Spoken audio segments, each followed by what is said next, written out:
वीरसमर्थ माझ्या या जय जय रघुवीर समर्थ या चॅनलवर तुम्हा सर्वांचे स्वागत. आपण दासबोध या ग्रंथामधील दशक पहिला समास 6वा श्रोतेस्तव यामधील 1 ते 12 ओव्यांचे वाचन आपण मागील रविवारी पाहिलेलं आहे आणि त्याचा अर्थ पण आपण जाणून घेतलेला आहे. आता आपण पुढील 13 ते 23 या ओव्या पाहणार आहोत. आपुले शक्तीनुसार भावे पूजावा परमेश्वर, परंतु पूजू नये हा विचार कोठेची नाही. तैसा मी एक वाक दुर्बळ, श्रोते परमेश्वराची केवळ, यांची पूजा वाचा बरळ करू पाहे. विपत्ती नाही कळा नाही, चातुर्य नाही प्रबंध नाही, भक्ती ज्ञान वैराग्य नाही, गौल्यता नाही वचनाची. ऐसा माझा वग्रास म्हणून बोलतो सावकाश, भावाचा भोगता जगदीश म्हणून या. तुम्ही श्रोते जगदीश मूर्ती, तेथे माझी विपत्ती किती. बुद्धिहीन अल्पमती सलगी करीतो, समर्थांचा पुत्र मूर्ख जगी. परी सामर्थ्य असे त्याच्या अंगी, तुम्हा संतांचा सलगी म्हणून करीतो. व्याघ्र सिंह भयानक, देखोनी भयाचित्त लोक, परी त्यांची पिल्ले निशंक तयांपुढे खेळत. तैसा मी संतांचा अंकित, तुम्हा संतांपाशी बोलतो. तरी माझी चिंता तुमचे चित्त वाहिलच की. आपलेची बोले वाहू दे, त्याची संपादनी करणे लागे, परंतु काही सांगणे न लगे, न्यून ते पूर्ण करावे. ते तो प्रीतीचे लक्षण, स्वभावेची करी मन. तैसे तुम्ही संत सज्जन, माय बाप विश्वाचे. माझा आशय जाणून जीवे, आता उचित ते करावे. पुढे कथेसी अवधान द्यावे, म्हणून दासानुदास. इथे श्री दासबोधे गुरु शिष्य संवादे श्रोतेस्तवांना समास समाप्त. समास 7. पाहूया या ओव्यांचे अर्थ. आपुले शक्तीनुसार भावे पूजावा परमेश्वर, परंतु पूजू नये हा विचार कोठेची नाही. परमेश्वराची यथासांग पूजा करणे कठीण आहे, हे खरे आहे. पण तरी पण आपल्या शक्तीप्रमाणे आपण मनापासून त्याची पूजा करा. त्याची पूजा कठीण आहे म्हणून तू करूच नये असं कोणी कुठे सांगत नाही. परमेश्वराची पूजा करायला खूप कष्ट पडतात, खूप कठीण जाते, हे जरी खरं असलं तरी आपल्या विचारानुसार आपण परमेश्वराची पूजा करणं गरजेचं आहे. परमेश्वराचं रोज नामस्मरण करणं गरजेचं आहे. तैसा मी एक बाप दुर्बळ, श्रोते परमेश्वराची केवळ, यांची पूजा वाचा बरळ करू पाहे. दासबोध लिहिताना श्री समर्थांनी ही नम्र भूमिका घेतलेली आहे. ते म्हणतात, माझे श्रोते जे आहेत ते परमेश्वर स्वरूप आहेत. मी वाचेने दुर्बळ आहे. पहा किती स्वतःला म्हणून देतात की माझी वाचा, माझी बोली जी आहे ती दुर्बळ आहे, मला बोलता येत नाही आहे.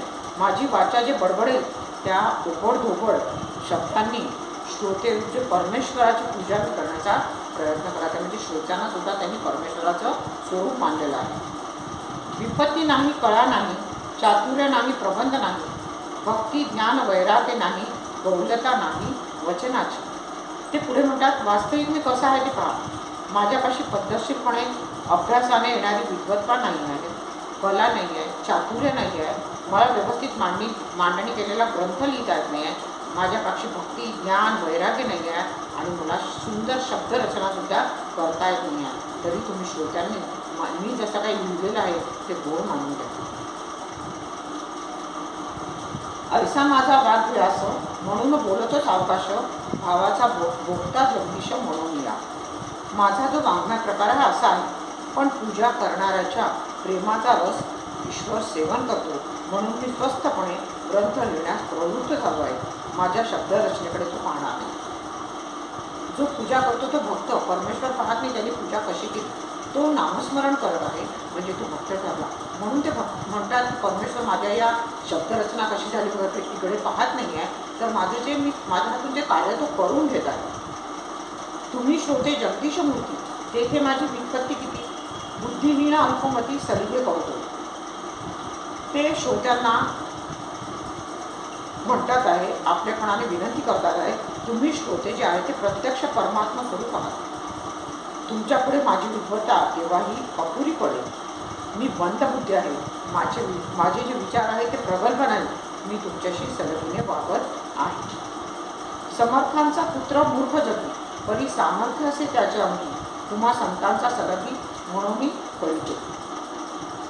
एखाद्या थोर माणसाचा मुलगा मूर्ख असला तरी जगात त्याला मोठेपणा मिळतो. याच न्यायाने मी लीनधी नसलो तरी तुमचा आहे, म्हणून मी तुमच्याशी त्या निकटपणे बोलत आहे, सांगत आहे तुम्हाला. व्याघ्र सिंह भयानक, ते कोणी भयाची त्या लोक, परी त्यांची पिढी निशंक दयापुढे ठेवली. वाघ सिंह म्हटले तर आपण आपल्या हातात धरतर कापायला लागतात, परंतु त्यांची पिल्लं जी आहे ती निसंकोचपणे आपल्या जे आईबाबा आहेत, वाघ सिंह सिंह वाघ वाघीण यांच्यासोबत चांगले खेळत आहेत. त्यांच्यासमोर त्यांना कोणत्याही प्रकारची भीती वाटत नाही. तैसा मी संतांचा अंकित, तुम्हा संतापाशी बोलत, तरी माझी चिंता तुमचे चित्त वाहेलच की. ते म्हणतात, त्याचप्रमाणे मी तुम्हा संतांचे लेकरू आहे, तुमच्यापुढे दाखवून सांगतो आहे. तुम्ही माझी काळजी घ्याल या शंकाच नाही. आपलेची बोले वाहुवे त्याची संपादनी करणे लागेल, परंतु काही सांगणे न लगे न्यून ते पूर्ण करावे.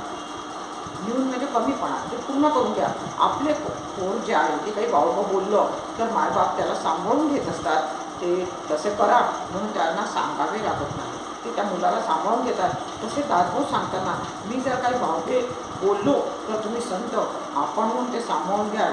ते कोणालाही सांगायची गरज नाही आहे. माझ्या सांगण्यात जे काही गुण असेल ते तुम्ही संत आपण पूर्ण कराल. देतो प्रीतीचे लक्षण स्वभावाची करी म्हणा, तैसे तुम्ही संत सज्जन मायबाप विश्वाचे. तुम्ही संत सज्जन जे आहेत ते सगळ्या जगाचे आईबाप आहात. मातृप्रेमाच्या पोटी तुम्ही आपोआप मला सांभाळून न्याल, कारण जेथे प्रेम असते तेथे मन स्वाभाविकपणे असे वागत असते. माझा आश्रय जाणून जीवे, आता उचित ते करावे. पुढे कथेचे अवधान द्यावे म्हणे दासानुदास.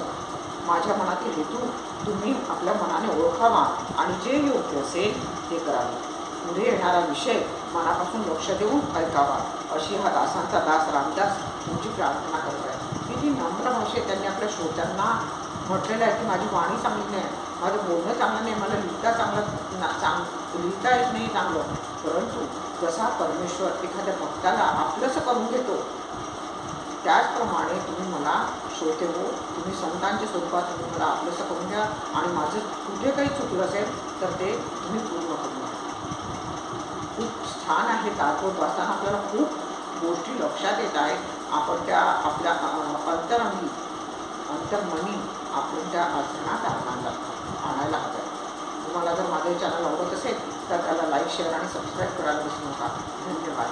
शुभासारिखे पूर्ण वैराग्य जाचे, वसिष्ठा परिज्ञान योगेश्वराचे, कवी वाल्मिका सारिखा मान्य ऐसा, नमस्कार त्या सद्गुरु रामदासा.